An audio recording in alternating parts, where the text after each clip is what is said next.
ওয়াল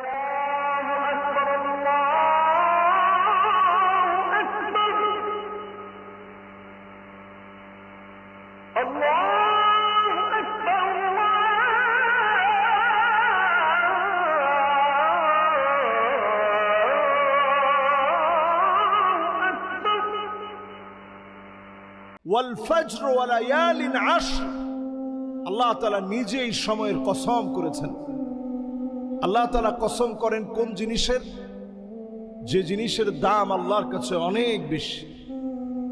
আমি আপনি কসম করি কিনে, আমি আপনি না জানার কারণে কসম করি মাথায় হাত দিয়ে।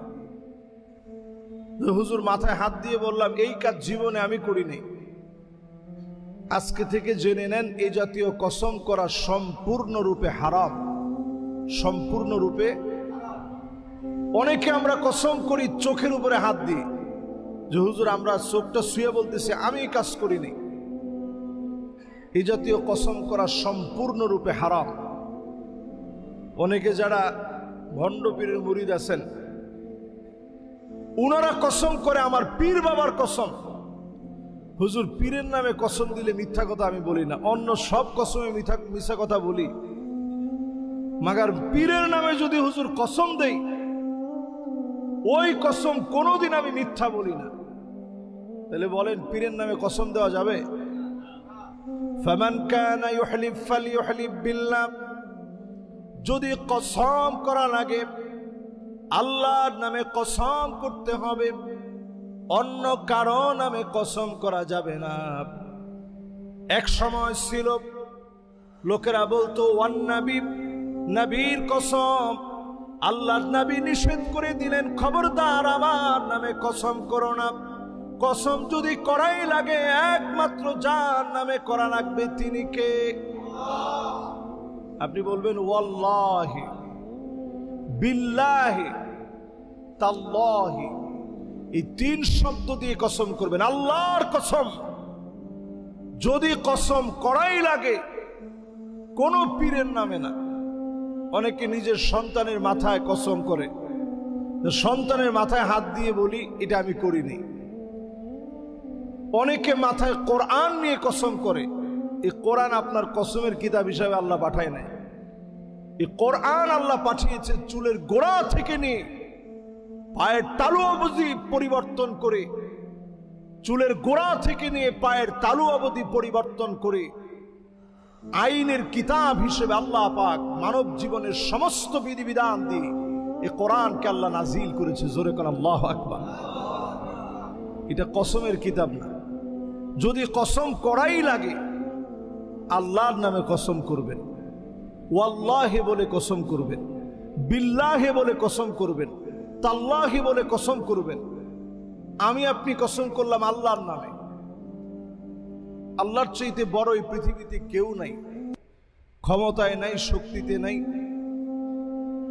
স্থায়িত্বের দিক থেকে নাই, আল্লাহ সমকক্ষ কেউ নেই। তো আল্লাহ কসম করবে কার নামে? আল্লাহ কসম করেন ওই বাস্তবতা নিয়ে যেটা মানব জাতির সবাই স্বীকার করতে বাধ্য। আল্লাহ কসম করছেন ওয়াল আসর, শপথ সময়ে। ছোট্ট একটা শব্দ দিয়ে আল্লাহ রাব্বুল ইজ্জাতুল জালাল বুঝাইয়া দিলেন সময়টাই মানুষের জীবনে এমন। কখন আপনি একেবারে ছোট ছিলেন, এটাকে আরবিতে বলা হতো সবিয়ুন, আপনার আমার শিশুকাল।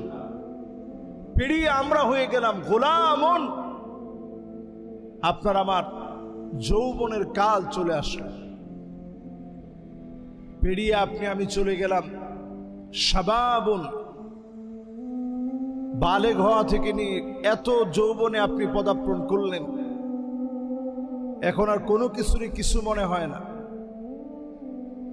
সব কিছু আপনার সামনে একেবারে সহজ বলে মনে হয়। একটা সময় ফুড়ে আপনার বয়স চলে যাবে মুদ্দাতুল কুহুল, চোখের নিচে কালো দাগ পড়ে যাওয়ার বয়স। এরপরে দেখবেন আগের মতো শক্তি পাবেন না।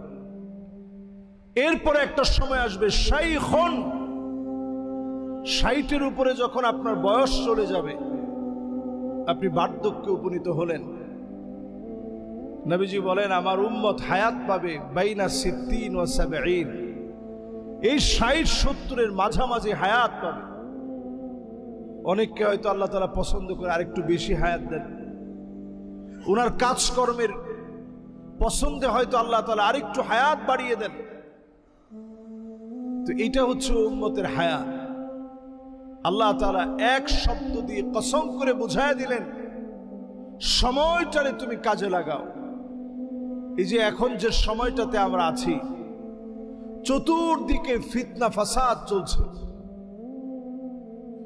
দাজ্জালের ফিতনা আমার কাছে মনে হয় সবার চোখে চোখে দেখা ফিতনা, এখন হাতে হাতে দেখা ফিতনা। এখন এই ফিতনা ফাসাদের সময় নিজেকে পরিশুদ্ধ ইমানদার হিসাবে রাখার জন্য সূরা কাহফ তেলাওয়াত করার চেষ্টা করেন। এই জুমাবারে যদি সূরা কাহফ পড়েন, আপনার আমার জন্য সময়টা এমন হবে, আদা আলাহু মিনান নূরি মা বাইনাল জুমআতাইন, এক জুমা থেকে আরেক জুমা পর্যন্ত আমার আপনার জন্য আলোকিত হয়ে যাবে। এক জুমা থেকে আরেক জুমা আল্লাহ রাব্বুল আলামিন আপনার আমার জন্য জামিনদার হবেন। এক জুমা থেকে আরেক জুমা আল্লাহ তাআলা নিজে আপনার হেফাজত